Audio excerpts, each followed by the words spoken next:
যুদ্ধবিরতি চুক্তি নিয়ে পাকিস্তানের শনিবার মুখোমুখি বসতে যাচ্ছে যুক্তরাষ্ট্র ও ইরান। এই আলোচনায় দুই দেশের কারা অংশ নিচ্ছেন তার একটি সম্ভাব্য তালিকা প্রকাশ করেছে পাকিস্তান। মার্কিন প্রতিনিধি দলের নেতৃত্বে থাকবেন ভাইস প্রেসিডেন্ট জেডি ভ্যান্স, এছাড়া বিশেষ দূত স্টিভ উইটকফ এবং সাবেক জ্যেষ্ঠ উপদেষ্টা Jared Kushner. CENTCOM commander admiral Brad কুপারের উপস্থিত থাকবার কথা রয়েছে। অন্যদিকে ইরানের প্রতিনিধি দলের সংসদের স্পিকার মোহাম্মদ বাঘের গালিবফ, পররাষ্ট্রমন্ত্রী আব্বাস আরাঘচি এবং উপপররাষ্ট্রমন্ত্রী মাজিদ তাক রাভাঞ্চি অংশ নিতে পারেন।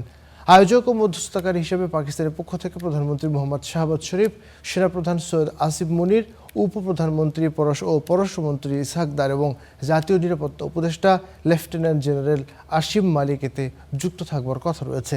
এদিকে আগামী সপ্তাহে ইসরায়েল এবং লেবাননের যুদ্ধবিরতি আলোচনায় বসতে যাচ্ছে, এমনটা জানালেন মার্কিন পররাষ্ট্র দপ্তরের এক কর্মকর্তা।